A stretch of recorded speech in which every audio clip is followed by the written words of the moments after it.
ತಗೊಂತಾ ಇದ್ದೀನಿ. ಜನೌಷಧಿ ಬಂದ ಮೇಲೆ ನನ್ನ ಖರ್ಚು ತುಂಬಾನೇ ಕಮ್ಮಿ ಆಗಿದೆ.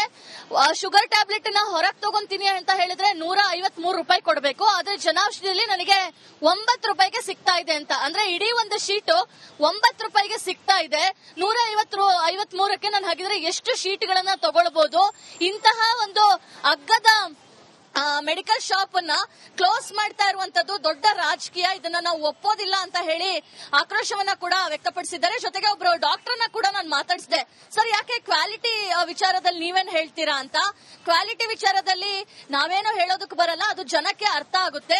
ಒಬ್ಬ ಶುಗರ್ BP ಪೇಷಂಟ್ ಆ ಮಾತ್ರೆನ ತಗೊಂತಾ ಇದ್ದಾನೆ ಅಂತ ಹೇಳಿದ್ರೆ ಅವನಿಗೆ ಗೊತ್ತಾಗುತ್ತೆ 15 ತಿಂಗಳಲ್ಲಿ ಯಾವ ರೀತಿಯಾಗಿ ವ್ಯತ್ಯಾಸ ಇದೆ ಅಂತ. ವ್ಯತ್ಯಾಸ ಆದ್ರೆ ಆತ ಆ ಮಾತ್ರೆಗಳನ್ನ ಬಿಡ್ತಾನೆ. ಆದ್ರೆ ನನ್ನ ಎಷ್ಟೋ ಜನ ಪೇಷಂಟ್ ಇವತ್ತಿಗೂ ಜನೌಷಧಿಯ ಮಾತ್ರೆಗಳನ್ನ ತಗೊಳ್ತಾ ಇದ್ದಾರೆ, ಎಲ್ಲರೂ ಆರಾಮಿದ್ದಾರೆ. ಆದ್ರೆ ನಾನು ಇದನ್ನ ಹೇಳೋದಕ್ಕೆ ಬರೋದಿಲ್ಲ ಅನ್ನೋ ಒಂದು ವಿಚಾರವನ್ನ ಕೂಡ ಹೇಳಿದ್ರು. ಸೊ ಇಲ್ಲೇ ಅರ್ಥ ಮಾಡ್ಕೊಳ್ಬೇಕು, ರಾಜಕೀಯವನ್ನ ತಂದು ಬಡವರ ಆರೋಗ್ಯದಲ್ಲೂ ಕೂಡ ಆಟ ಆಡೋದಕ್ಕೆ ಸರ್ಕಾರ ಹೋಗ್ತಾ ಇದೆ. ಮತ್ತೊಂದ್ ಕಡೆ ದಿನೇಶ್ ಗುಂಡೂರಾವ್ ಅವರು ಹೇಳ್ತಾರೆ ಇದ್ರಲ್ಲಿ ಯಾವುದೇ ರೀತಿಯಾಗಿ ರಾಜಕೀಯ ಮಾಡ್ತಾ ಇಲ್ಲ, ನಮ್ಮಲ್ಲೇ ಆಸ್ಪತ್ರೆಯಲ್ಲಿ ಫ್ರೀ ಮೆಡಿಸಿನ್ಸ್ ಇರ್ಬೇಕಾದ್ರೆ ನಾವೇನಕ್ಕೆ ಅದಕ್ಕೆ ಹೈಪ್ ಕೊಡಬೇಕು ಅಂತ ಹೇಳ್ತಾರೆ. ಇದು ತುಂಬಾನೇ ದೊಡ್ಡ ಅಂದ್ರೆ ಯಾಕೆ ಈ ರೀತಿ ಮಾಡ್ತಾ ಇದ್ದಾರೆ ಅನ್ನೋದು ನಮಗೂ ಕೂಡ ಅರ್ಥ ಆಗ್ತಾ ಇಲ್ಲ. ಓಕೆ, ನನಗೆ ದೀಪ್ತಿ ನನಗೆ ಒಂದು ಕ್ಲಾರಿಟಿ ಬೇಕಿರುವಂತದ್ದು, ನಾವೇ ಫ್ರೀ ಕೊಡ್ತೀವಿ ಅಂದ್ರಲ್ಲ ಅದೇನು? ಅಂದ್ರೆ ಈ ಹಿಂದೆ ಸಿಗ್ತಾ ಇತ್ತು, ಸಾಧ್ಯ ಇದೆಯಾ? ಈಗ ಫ್ರೀ ಕೊಡ್ತೇನೆ ಅಂತ ಕೇವಲ ಬಾಯಿ ಮಾತು ಮಾತ್ರನಾ? ಅಲ್ಲಿ ಈ ಸಿದ್ದರಾಮಯ್ಯನವರ ಕನಸಿನ ಕೂಸು ಇಂದಿರಾ ಕ್ಯಾಂಟೀನ್ ಅನ್ನೇ ಮೇಂಟೈನ್ ಮಾಡಕ್ ಆಗ್ತಾ ಇಲ್ಲ ಅವ್ರದ್ದೇ. ಈಗ ಇವ್ರು ಫ್ರೀ ಕೊಡ್ತಾರೆ ನಾವು ನಂಬೋದಾ? ಸಾಧ್ಯ ಇದೆಯಾ? ಏನು ಹೆಂಗೆ ಅದು ಫ್ರೀ ಕೊಡೋದು ಅಂದ್ರೆ?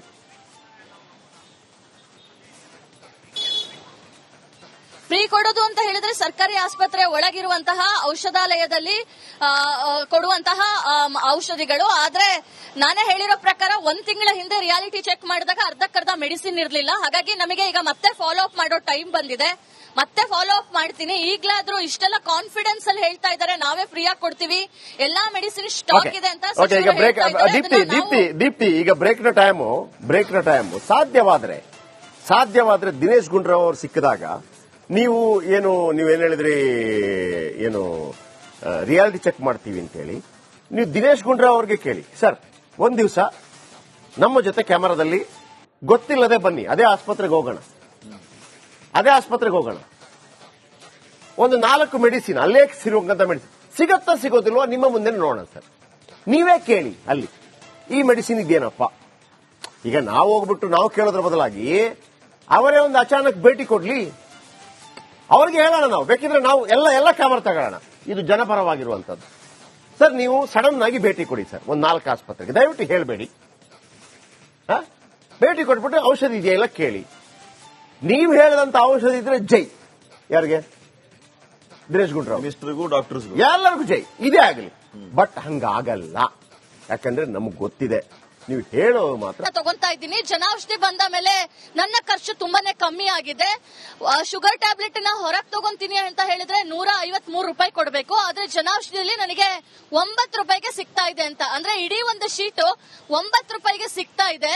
153ಕ್ಕೆ ನಾನು ಹಾಗಿದ್ರೆ ಎಷ್ಟು ಶೀಟ್ಗಳನ್ನ ತಗೊಳ್ಬಹುದು?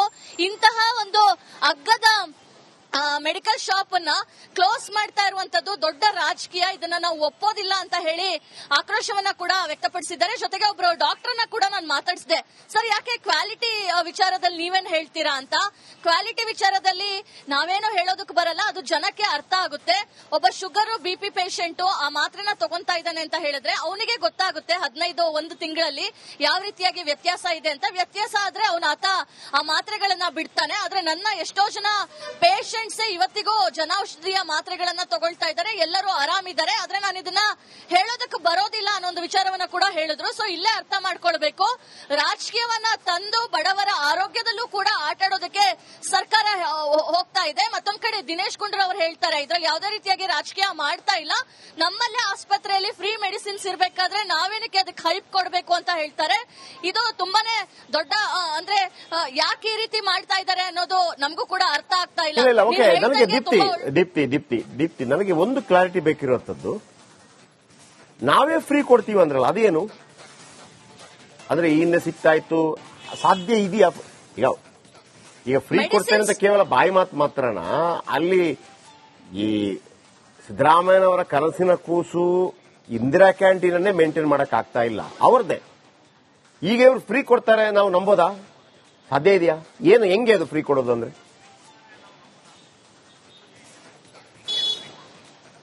ಫ್ರೀ ಕೊಡೋದು ಅಂತ ಹೇಳಿದ್ರೆ ಸರ್ಕಾರಿ ಆಸ್ಪತ್ರೆ ಒಳಗಿರುವಂತಹ ಔಷಧಾಲಯದಲ್ಲಿ ಕೊಡುವಂತಹ ಔಷಧಿಗಳು. ಆದ್ರೆ ನಾನೇ ಹೇಳಿರೋ ಪ್ರಕಾರ 1 ತಿಂಗಳ ಹಿಂದೆ ರಿಯಾಲಿಟಿ ಚೆಕ್ ಮಾಡಿದಾಗ ಅರ್ಧಕ್ಕರ್ಧ ಮೆಡಿಸಿನ್ ಇರಲಿಲ್ಲ. ಹಾಗಾಗಿ ನಮಗೆ ಈಗ ಮತ್ತೆ ಫಾಲೋ ಅಪ್ ಮಾಡೋ ಟೈಮ್ ಬಂದಿದೆ. ಮತ್ತೆ ಫಾಲೋ ಅಪ್ ಮಾಡ್ತೀನಿ. ಈಗ್ಲಾದ್ರೂ ಇಷ್ಟೆಲ್ಲ ಕಾನ್ಫಿಡೆನ್ಸ್ ಅಲ್ಲಿ ಹೇಳ್ತಾ ಇದ್ದಾರೆ ನಾವೇ ಫ್ರೀ ಆಗಿ ಕೊಡ್ತೀವಿ, ಎಲ್ಲಾ ಮೆಡಿಸಿನ್ ಸ್ಟಾಕ್ ಇದೆ ಅಂತ.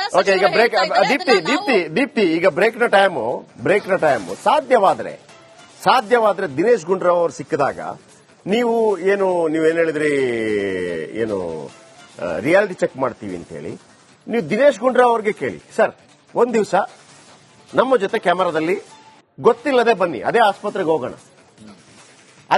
ಹೋಗೋಣ, ಒಂದು 4 ಮೆಡಿಸಿನ್ ಅಲ್ಲೇ ಸಿರುವಂತ ಮೆಡಿಸಿನ್ ಸಿಗತ್ತಾ ಸಿಗೋದಿಲ್ವಾ ನಿಮ್ಮ ಮುಂದೆ ನೋಡೋಣ ಸರ್. ನೀವೇ ಕೇಳಿ ಅಲ್ಲಿ ಈ ಮೆಡಿಸಿನ್ ಇದೆಯೇನಪ್ಪ. ಈಗ ನಾವು ಹೋಗ್ಬಿಟ್ಟು ನಾವು ಕೇಳೋದ್ರ ಬದಲಾಗಿ ಅವರೇ ಒಂದು ಅಚಾನಕ್ ಭೇಟಿ ಕೊಡ್ಲಿ, ಅವ್ರಿಗೆ ಹೇಳೋಣ. ನಾವು ಬೇಕಿದ್ರೆ ನಾವು ಎಲ್ಲ ಕ್ಯಾಮರಾ ತಗೊಳ್ಳೋಣ. ಇದು ಜನಪರವಾಗಿರುವಂತದ್ದು. ಸರ್ ನೀವು ಸಡನ್ ಆಗಿ ಭೇಟಿ ಕೊಡಿ ಸರ್ ಒಂದು 4 ಆಸ್ಪತ್ರೆಗೆ, ದಯವಿಟ್ಟು ಹೇಳಬೇಡಿ. ಭೇಟಿ ಕೊಟ್ಬಿಟ್ಟು ಔಷಧಿ ಇದೆಯಲ್ಲ ಕೇಳಿ. ನೀವು ಹೇಳದಂತ ಔಷಧಿ ಇದ್ರೆ ಜೈ. ಯಾರಿಗೆ?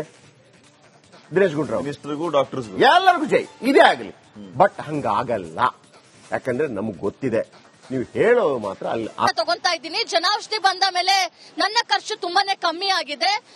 ಶುಗರ್ ಟ್ಯಾಬ್ಲೆಟ್ ನ ಹೊರಗೆ ತಗೊಂತೀನಿ ಅಂತ ಹೇಳಿದ್ರೆ 153 ರೂಪಾಯಿ ಕೊಡಬೇಕು. ಆದ್ರೆ ಜನೌಷಧಿಯಲ್ಲಿ ನನಗೆ 9 ರೂಪಾಯಿಗೆ ಸಿಗ್ತಾ ಇದೆ ಅಂತ ಅಂದ್ರೆ ಇಡೀ ಒಂದು ಶೀಟು 9 ರೂಪಾಯಿಗೆ ಸಿಗ್ತಾ ಇದೆ. 153ಕ್ಕೆ ನಾನು ಹಾಗಿದ್ರೆ ಎಷ್ಟು ಶೀಟ್ಗಳನ್ನ ತಗೊಳ್ಬಹುದು? ಇಂತಹ ಒಂದು ಅಗ್ಗದ ಮೆಡಿಕಲ್ ಶಾಪ್ ಅನ್ನ ಕ್ಲೋಸ್ ಮಾಡ್ತಾ ಇರುವಂತದ್ದು ದೊಡ್ಡ ರಾಜಕೀಯ. ಇದನ್ನ ನಾವು ಒಪ್ಪೋದಿಲ್ಲ ಅಂತ ಹೇಳಿ ಆಕ್ರೋಶವನ್ನ ಕೂಡ ವ್ಯಕ್ತಪಡಿಸಿದ್ದಾರೆ. ಜೊತೆಗೆ ಒಬ್ರು ಡಾಕ್ಟರ್ನ ಕೂಡ ನಾನು ಮಾತಾಡಿಸಿದೆ, ಸರ್ ಯಾಕೆ ಕ್ವಾಲಿಟಿ ವಿಚಾರದಲ್ಲಿ ನೀವೇನ್ ಹೇಳ್ತೀರಾ ಅಂತ. ಕ್ವಾಲಿಟಿ ವಿಚಾರದಲ್ಲಿ ನಾವೇನೋ ಹೇಳೋದಕ್ಕೆ ಬರಲ್ಲ, ಅದು ಜನಕ್ಕೆ ಅರ್ಥ ಆಗುತ್ತೆ.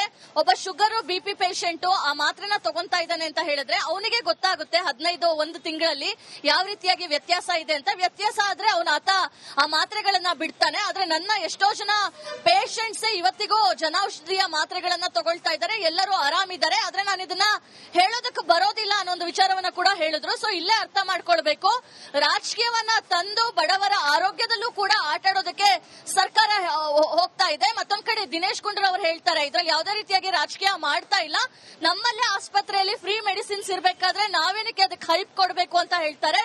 ಇದು ತುಂಬಾನೇ ದೊಡ್ಡ ಅಂದ್ರೆ ಯಾಕೆ ಈ ರೀತಿ ಮಾಡ್ತಾ ಇದ್ದಾರೆ ಅನ್ನೋದು ನಮಗೂ ಕೂಡ ಅರ್ಥ ಆಗ್ತಾ ಇಲ್ಲ. ಓಕೆ, ನನಗೆ ದೀಪ್ತಿ ನನಗೆ ಒಂದು ಕ್ಲಾರಿಟಿ ಬೇಕಿರುವಂತದ್ದು, ನಾವೇ ಫ್ರೀ ಕೊಡ್ತೀವಿ ಅಂದ್ರಲ್ಲ ಅದೇನು? ಅಂದ್ರೆ ಈ ಹಿಂದೆ ಸಿಗ್ತಾ ಇತ್ತು, ಸಾಧ್ಯ ಇದೆಯಾ? ಈಗ ಫ್ರೀ ಕೊಡ್ತೇನೆ ಅಂತ ಕೇವಲ ಬಾಯಿ ಮಾತು ಮಾತ್ರನಾ? ಅಲ್ಲಿ ಈ ಸಿದ್ದರಾಮಯ್ಯನವರ ಕನಸಿನ ಕೂಸು ಇಂದಿರಾ ಕ್ಯಾಂಟೀನ್ ಅನ್ನೇ ಮೇಂಟೈನ್ ಮಾಡಕ್ ಆಗ್ತಾ ಇಲ್ಲ ಅವ್ರದ್ದೇ. ಈಗ ಇವ್ರು ಫ್ರೀ ಕೊಡ್ತಾರೆ ನಾವು ನಂಬೋದಾ? ಸಾಧ್ಯ ಇದೆಯಾ? ಏನು ಹೆಂಗೆ ಅದು ಫ್ರೀ ಕೊಡೋದು ಅಂದ್ರೆ?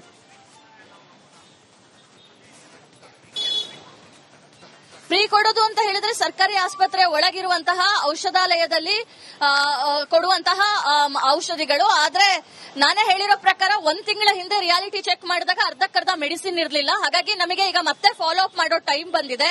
ಮತ್ತೆ ಫಾಲೋ ಅಪ್ ಮಾಡ್ತೀನಿ. ಈಗ್ಲಾದ್ರೂ ಇಷ್ಟೆಲ್ಲ ಕಾನ್ಫಿಡೆನ್ಸ್ ಅಲ್ಲಿ ಹೇಳ್ತಾ ಇದ್ದಾರೆ ನಾವೇ ಫ್ರೀ ಆಗಿ ಕೊಡ್ತೀವಿ, ಎಲ್ಲಾ ಮೆಡಿಸಿನ್ ಸ್ಟಾಕ್ ಇದೆ ಅಂತ.